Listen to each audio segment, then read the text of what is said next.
Gymnospermae adalah tumbuhan berbiji terbuka, melakukan reproduksi secara seksual dan aseksual. Alat reproduksi seksualnya disebut dengan strobilus, ada yang jantan dan betina. Contoh tumbuhannya yaitu pakis haji, pinus, dan juga melinjo. Reproduksi aseksualnya dapat dilakukan dengan beberapa cara. Contohnya, tumbuhan pakis haji reproduksi aseksualnya dengan menggunakan tunas yang disebut dengan bulbil. Sedangkan tumbuhan pinus reproduksi aseksualnya dengan menggunakan tunas akar.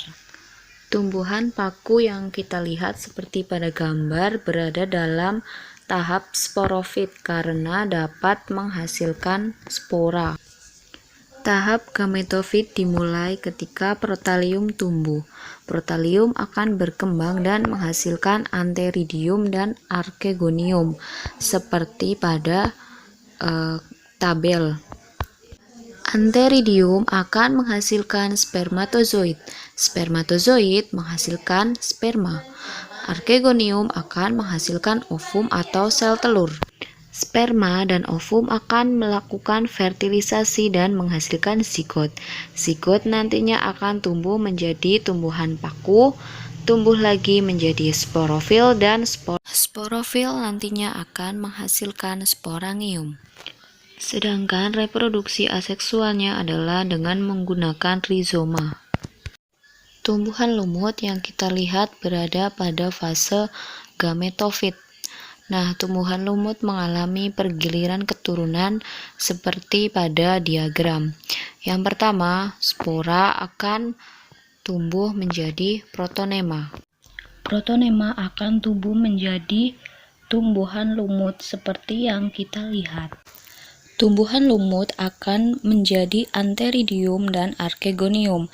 Antheridium akan menghasilkan sperma, archegonium akan menghasilkan ovum. Sperma dan ovum akan bersatu, yaitu melakukan fertilisasi yang akan menghasilkan zigot. Zigot akan menjadi sporogonium, sporogonium menjadi sporangium, dan nanti akan menjadi spora kembali. Teknologi reproduksi pada tumbuhan yang pertama yaitu hidroponik. Hidroponik yaitu menanam tanaman dengan menggunakan nutrisi dan air pada paralon, jadi tidak menggunakan media tanah.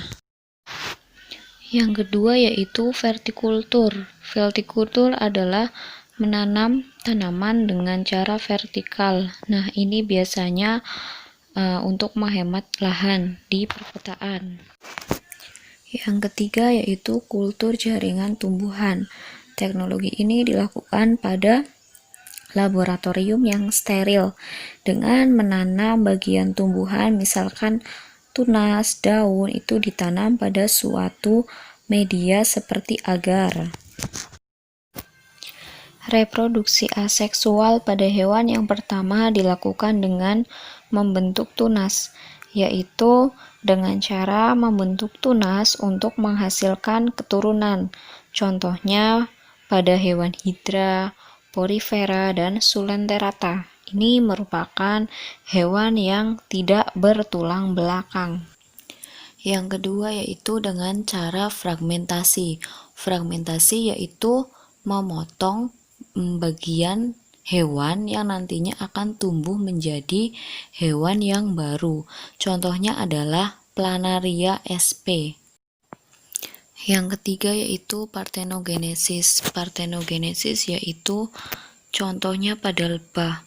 Pada lebah, ovum yang dibuahi akan tumbuh dan berkembang menjadi lebah betina, dan yang tidak dibuahi akan tumbuh menjadi lebah jantan. Reproduksi seksual pada hewan dilakukan dengan 3 cara, vivipar, ovipar, dan ovovivipar. Vivipar yaitu beranak, ovipar yaitu bertelur, sedangkan ovovivipar yaitu bertelur dan beranak. Contohnya pada gambar.